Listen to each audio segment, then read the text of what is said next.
A Bola Não Para está no ar para você aqui no canal de São Paulo. Você que acompanha através da Vivo TV, canal 18 digital, 26 Vivo Fibra, ou através do site do canal de São Paulo, canalsp.com.br. Vai lá no YouTube, se inscreva no canal de São Paulo, tem a página no YouTube. E aproveita que você está lá no YouTube, se inscreva no meu canal, canal do Fred Júnior. Toda semana uma entrevista inédita falando de esporte para você no programa A Bola Não Para, aqui na programação do canal de São Paulo, com direito a reprises. Terça, 10 da noite, na sexta, na quinta, às 15h30, na sexta, às 17h15, no sábado, 21h30. E ao meu lado, com muito prazer, recebendo Alberto Murray Neto, ele que já foi membro, participante do COB, tem uma história ligada à Olimpíada, indo para a 13ª Olimpíada, é advogado, tem o seu avô com um grande nome do esporte brasileiro, no atletismo, na direção do esporte, no COB, na participação do Comitê Olímpico Brasileiro, e tem muita história para contar. Alberto Murray Neto, prazer recebê-lo aqui no programa, com muita satisfação recebo você aqui. Posso dizer, postulante, candidato à presidência do COB? Um grande abraço, Alberto. Abraço, um prazer é meu, Fred, sim, postulante à presidência do COB. E para você ser candidato, você teve que renunciar, você fazia parte da comissão de ética do COB. Queria que você falasse um pouquinho dessa mudança que teve, você que por muito tempo fez parte do COB, acabou saindo, voltando. Eu queria que você falasse um pouquinho dessas mudanças e por que você quer ser candidato à presidência do COB, Alberto. Bom, eu fui membro da Assembleia Geral do Comitê Olímpico Brasileiro durante 12 anos, mais ou menos. E no meio desse percurso, quando eu comecei a discordar de algumas coisas que estavam acontecendo lá dentro, eu comecei a denunciar e, obviamente, fui retirado.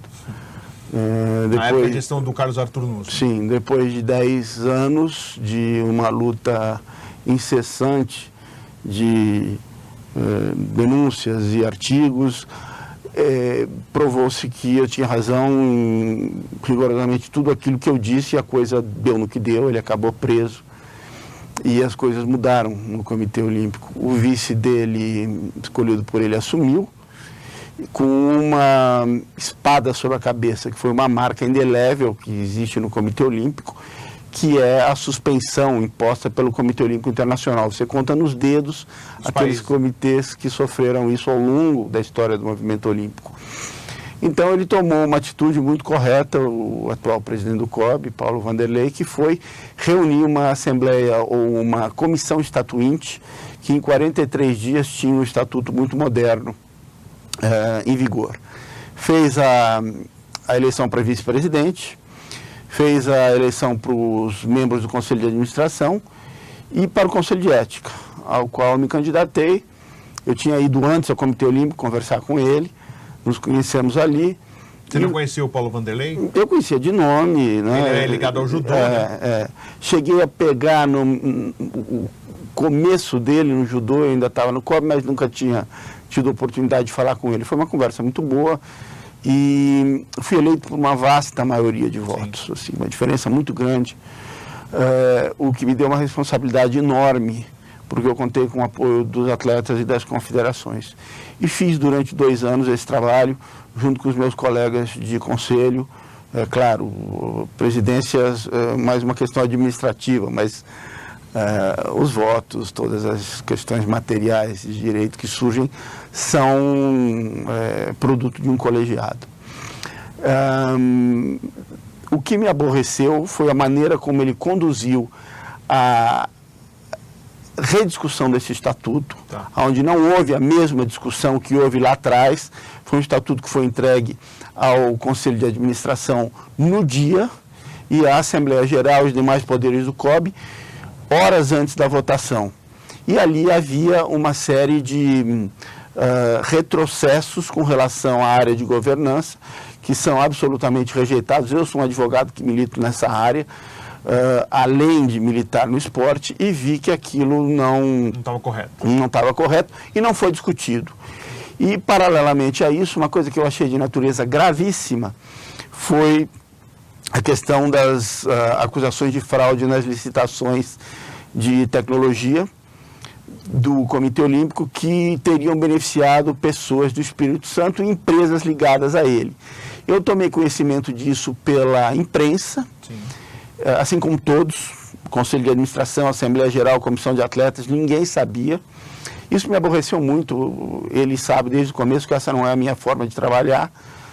E para eu poder expor aquilo que eu acho e como eu tenho feito, eu achei correto da minha parte renunciar e prestar esclarecimentos públicos a todos aqueles que votaram em mim, que foram muitos, e a comunidade em geral. Eu sempre tive apoio, né, de atletas, técnicos, árbitros. Então essa é a razão pela qual eu hoje postulo a presidência do Comitê Olímpico. E essas mudanças que foram realizadas agora, sem tempo de análise, toque de caixa, tudo isso por quê, Alberto Morin? Você sabe o motivo? Eu acho que foi um mecanismo de autoproteção, né? Tá. Gostaria de saber por quê. A partir do momento que surgiram essas denúncias de licitações em relação ao campo de tecnologia, você acredita que isso...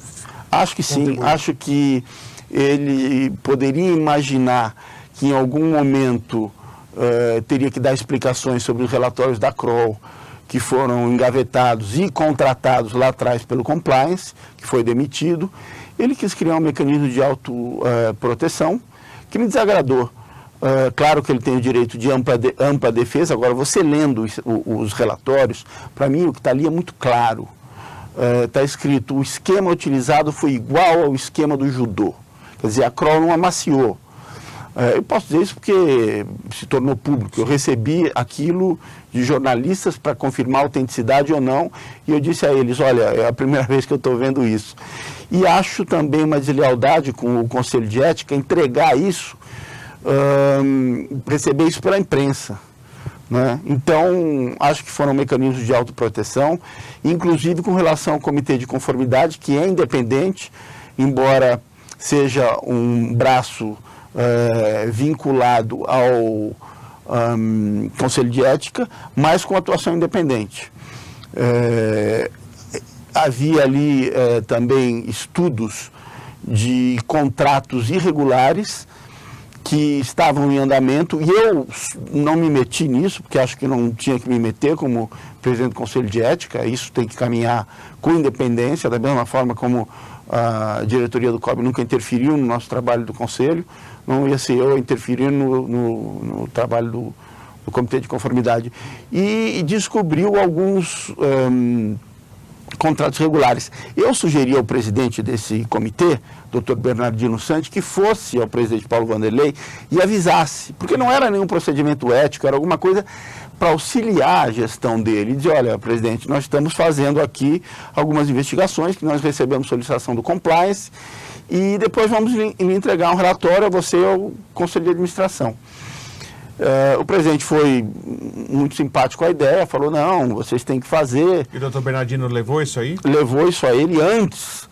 E depois de um mês e pouco, recebe, sem saber, a Sorrelfa, um estatuto que eliminava com essa independência do Conselho, do Comitê de Conformidade, passava para baixo do Conselho de Administração, e os membros eram afastados. Sim. E todos indicados ali, um pelo próprio presidente e dois pelo Conselho de Administração, do qual ele é o presidente. Então, eu acho que foi um mecanismo de autoproteção com medo dessas denúncias que vieram à tona. E nós teremos eleições em 2020, no final de 2020, novembro, você me dizia, fora do ar. Você, claro, saindo da Comissão de Ética, primeiro porque você vai ser candidato, você não quis ter conflito, e por essa mudança de estatuto meio que te deixou meio que sem saída, você teria que sair de qualquer jeito, querendo ficar ou não? Na realidade, a minha intenção nunca foi, nesse momento, ser candidato a presidente, até porque a gestão do Paulo Vanderlei vinha bem, apesar dele ter caído no cargo de uma hora para outra, inesperadamente, ele teve a sensibilidade de chamar as pessoas para conversarem. Tá.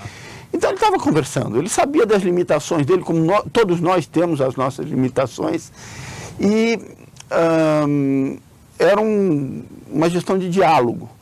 Até que em algum momento, eu acho que ele gostou de sentar na cadeira, mostrou as garras e tudo isso veio abaixo. Eu não fui atrás de ninguém, eu queria deixar claro, que eu fui procurado por pessoas do colégio eleitoral para que colocasse meu nome à disposição. Eu poderia sair até 120 dias antes, mas achei que não era correto uma pessoa que eventualmente vai se lançar candidato ficar lá dentro. Sim. Não é certo isso, embora, claro, nunca usaria o cargo para julgar alguma coisa que não achasse que fosse justo em companhia dos meus colegas. E você já saiu em janeiro agora, decidiu dessa maneira, né? Saí.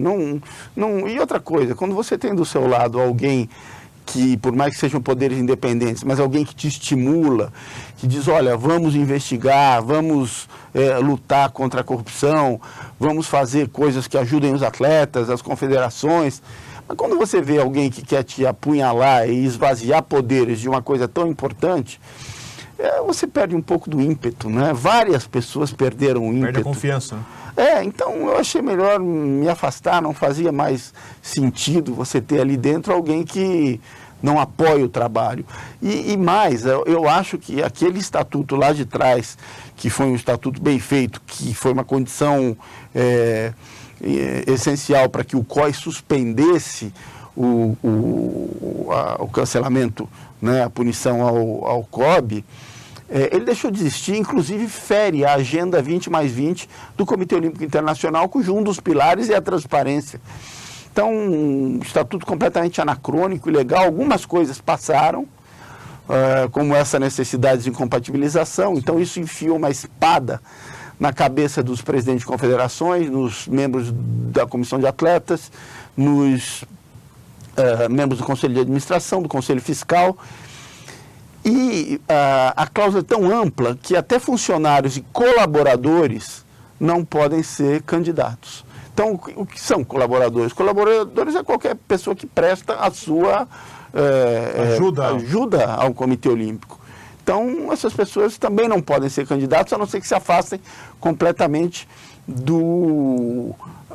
da proximidade ao COB. Então, é pior do que o estatuto do presidente anterior, do qual esse é vice.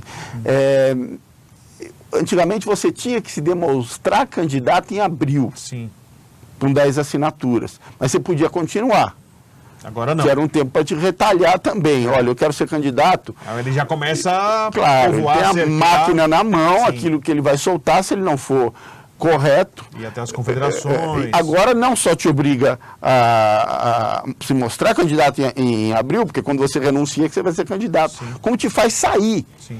E aí ainda tem dinheiro a distribuir até os Jogos Olímpicos, ele pode mapear as confederações e dizer, olha, você está contra mim, eu não vou repassar. Isso seria, não espero que ele faça isso, não acredito que vá fazer, mas seria de uma deslealdade com o movimento olímpico enorme. E você acredita que ele vai se segurar e não fazer isso? Eu espero que não, né? Você acha que a fiscalização agora pública possa fazer? As coisas mudaram, as coisas mudaram. Depois veja, eu passei anos e anos lutando por uma coisa diferente.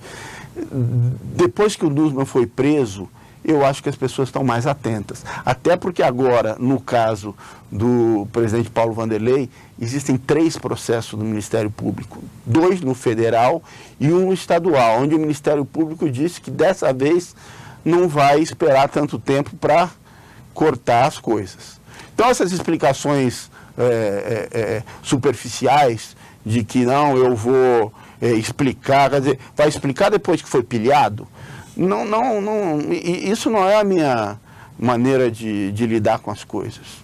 Nós estamos conversando com Alberto Murray Neto, ele que fez parte do Comitê Olímpico Brasileiro, é candidato agora à presidência do COB. Nós vamos usar um intervalo aqui na Bola Não Para e já voltamos falando muito mais, um assunto muito interessante e vale a pena você acompanhar, porque são os rumos do esporte brasileiro, como é conduzido o esporte aqui no Brasil.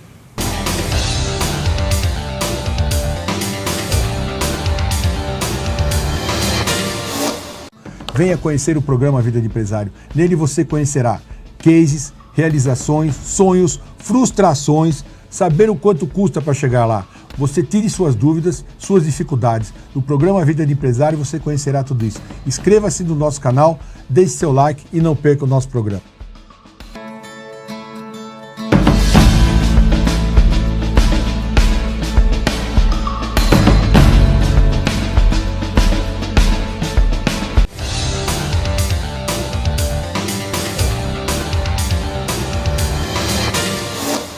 A Bola Não Para está de volta para você aqui no canal de São Paulo. Você que assiste através da Vivo TV, canal 18 digital, 26 Vivo Fibra, ou no site do canal de São Paulo, canal sp.com.br, ou no meu canal no YouTube, canal do Fred Júnior. Se inscreva lá, será bem-vindo, sempre acompanhando. Toda semana uma entrevista inédita falando de esporte para você. Aqui com o Alberto Murray Neto, ele que é advogado, mas vive e respira a Olimpíada desde criança, desde pequenininho. 13 Olimpíadas, né? Você está indo para a 13ª, né, Alberto? É isso, né? 13ª. 13ª Olimpíada. Tem muita história para contar em relação ao olimpismo e à Olimpíada. Mas ainda contando dessa caminhada do Alberto Murray em relação à sua candidatura à presidência do COB.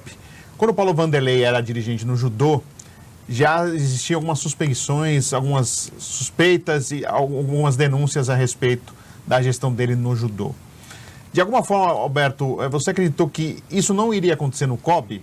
Você acha que sim, a lupa estava tão grande naquele momento, com a saída do Nussmann, a prisão do Nussmann, tudo que aconteceu, a lupa estava tão forte que tudo que aconteceu no judô não aconteceria no COB? Ou você não foi surpreendido pelo que aconteceu? Não, eu fui surpreendido, sim.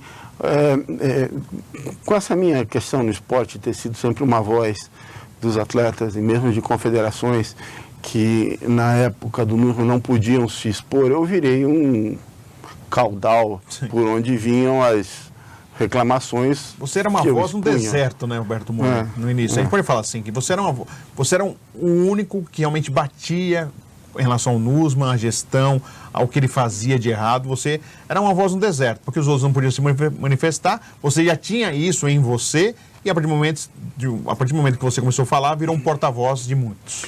E a coisa continua. Quando o presidente Paulo Vanderlei assumiu, eu recebi um dossiê a respeito dele. E eu não sou dado a essas coisas de dossiê e tal, mas eram coisas que tinham saído na imprensa e superfaturamento e tal, um monte de coisa. E eu falei, olha, deixa de lado. Não que não fosse importante, mas eu tive uma conversa tão boa, franca com ele, passei a ter sempre. E o estatuto me surpreendeu tanto, eu até achei que o novo estatuto viria em 3 meses, 4 meses, porque era uma coisa complexa. 43 dias estava pronto. Então,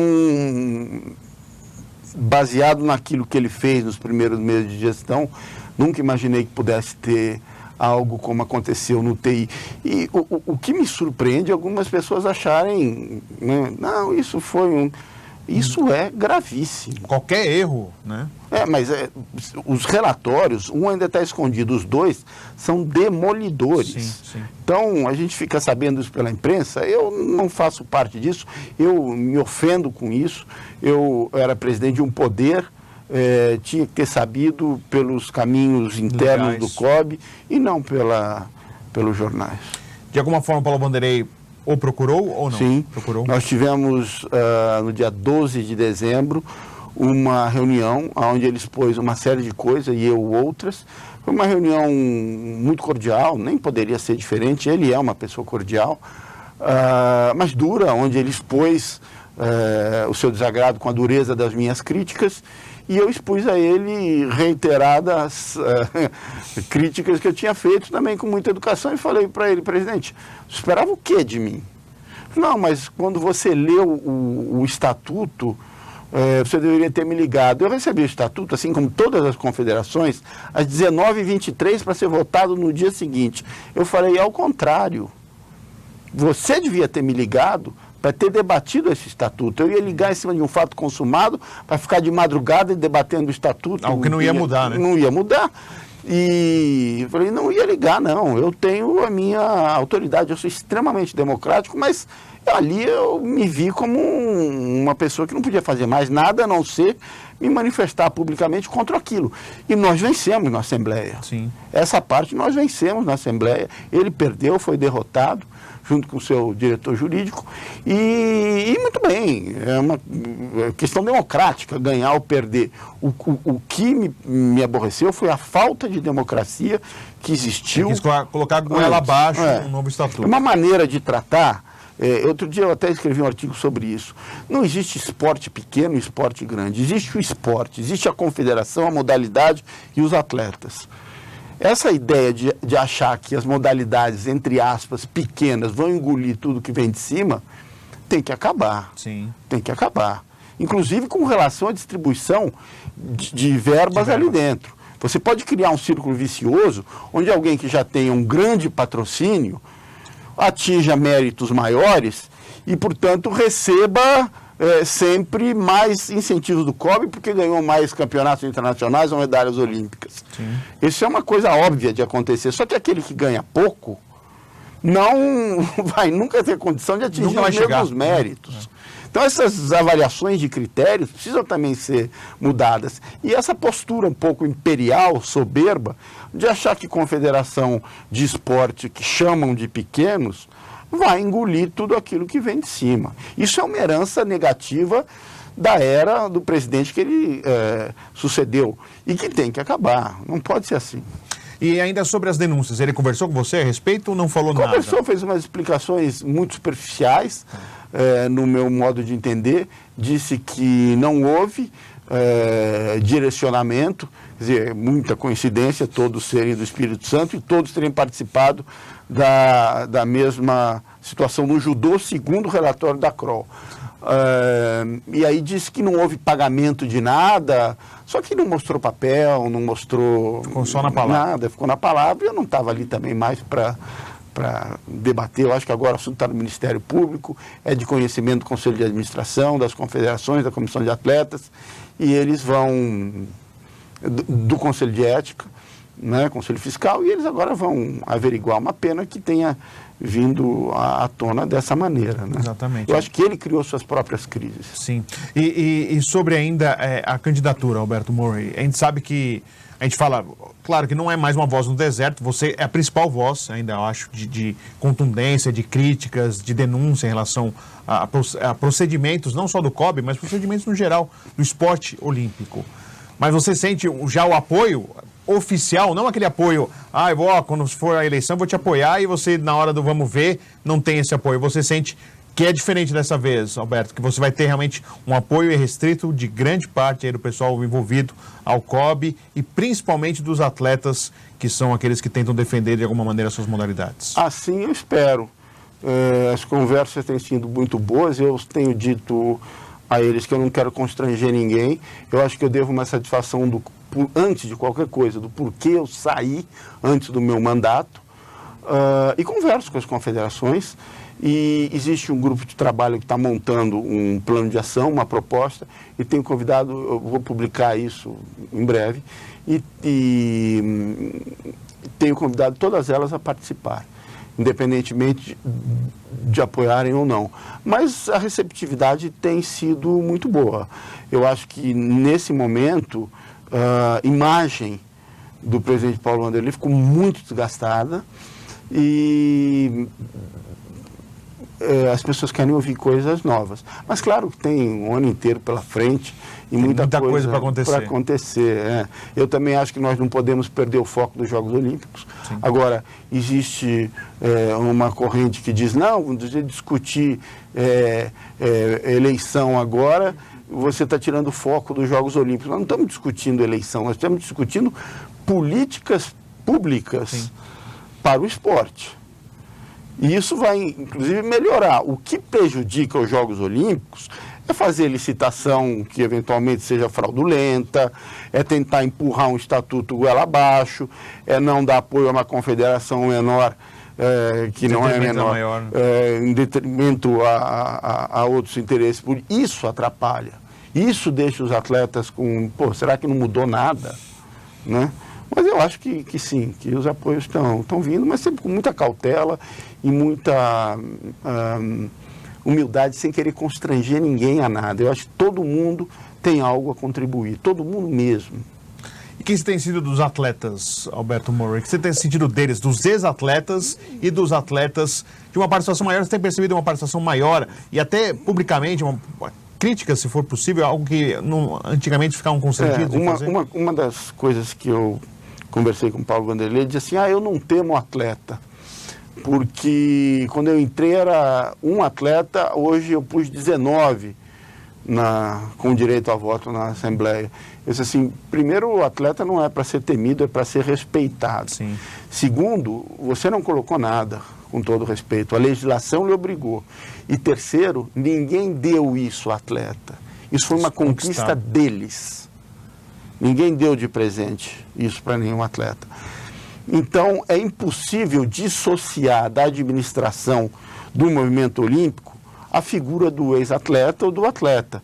E tem uma coisa também, essa questão de ex-atleta. Se você olhar, grande parte dos ex-presidentes de confederação são ex-atletas. Não é porque ele talvez tenha envelhecido e deixado de praticar em alto nível que ele não é mais atleta. Sim. Mas eles... Tem a história. Claro. Então, mas o atleta atual, ele vive mais o seu dia a dia e expor as suas necessidades. Eles têm sido muito atuantes, né? Na questão do estatuto. Eles foram absolutamente preponderantes para que aquilo não passasse da maneira como foi proposta. Na questão das supostas fraudes nos contratos de tecnologia com o pessoal do Espírito Santo, a nota que a Comissão de Atletas mandou, e até hoje sem resposta, ignorada, o que eu acho uma falta de educação, foi uma nota dura pedindo explicações, quer dizer, não há como ignorá-los. Caminhando já para a parte final da nossa conversa, o que você espera, a expectativa do desempenho do Brasil nos Jogos Olímpicos? É muito difícil falar em medalha, né? Eu não gosto de fazer esse prognóstico. Não em medalha, mas em desempenho. Para mim é muito mais importante você ter pessoas chegando às semifinais e às finais do que você ter medalhas isoladas. Sim. Você olha um grupo de gente que melhorou. Então, vou lhe dar um exemplo, às vezes, do atletismo. Você veja, Campeonato Mundial, ganhou pouca medalha, mas o grupo de gente que chegou é muito maior. Sim. Então, um avanço muito importante. Eu tenho uma esperança de que o Brasil vai manter a sua média dos anos anteriores. Se tudo der muito certo, e assim a gente espera, eu acho que pode até ultrapassar. Nós temos esportes que são potências olímpicas, que vão estrear como potências olímpicas, que é o surf e o skate, que nós já vamos com atletas de ponta, de primeiríssima qualidade. E aí temos aquelas pessoas que nós sabemos que são capazes de fazer grandes resultados. Né? Todos, não vou repetir o nome deles aqui, que a gente sabe quais são. E sempre há aqueles que surpreendem no momento da prova, quer dizer, surpreendem talvez quem não esteja atento, né? No dia a dia. Mas para quem acompanha, a gente sabe que é a gente que está chegando. Uma vez disseram para a Yane, a Yane é uma das pessoas que eu acho mais importantes nesse cenário, eu adoro ela, eu já gostava, antes de conhecer, uma luta de vida, ela e a mãe dela se esforçando para que ela pudesse treinar. E uma vez ela pergunta para a Yane, a medalha foi uma surpresa, né? Ela disse, uma surpresa para você, né? Sim. Eu estava ali, sabia que estava na briga. Então, existem essas possibilidades, né? Eu acho que se tudo der muito certo, o Brasil vai superar o número de medalhas que teve no Rio em 2016. Fora o esporte coletivo também, que... sim, nós temos o voleibol, que sempre é chega, o masculino e feminino, vôlei de praia da mesma forma. Vôlei de praia. Futebol, agora que depois que ganhou uma, quem sabe como o futebol feminino tem talentosíssimo, quer dizer, acertando o time ali, com uma nova técnica importante. O handebol feminino, a gente tem que lembrar que é um handebol campeão do mundial e nós não podemos nunca duvidar dos grandes campeões. Verdade. Ele pode chegar lá e fazer frente a qualquer um. O masculino que fez um bom papel na última Olimpíada. Mas o masculino não conseguiu classificar, né? Tênis de mesa. Bom, tênis de mesa, o Calderano é uma desses talentos que o Brasil conseguiu achar e que vai chegar, mas veja, o que ele já fez, já coloca ele no panteão dos grandes atletas. Roberto, prazer recebê-lo aqui no meu programa. É meu. Fica a torcida para a gente que é da imprensa e acompanha o seu trabalho há muito tempo, as suas denúncias, tudo que aconteceu, com o Nussmann sendo preso, aquilo que você repetia por diversas vezes, aquela que a gente fala voz no deserto, e era mesmo. Agora está ecoando essa voz no deserto, propagando essa voz para vários cantos do país. Sucesso, boa sorte na sua candidatura à presidência do COP. Muito obrigado. Eu esqueci de falar de um outro esporte só, que é o boxe, que pode trazer pela terceira Olimpíada seguida uma medalha. Isso merece todo o destaque. Agradecendo ao Alberto Morrai Neto, é o nosso convidado, foi o nosso convidado hoje do programa A Bola Não Para. Toda semana uma entrevista inédita falando de esporte para você, que volta na semana que vem. Até a próxima.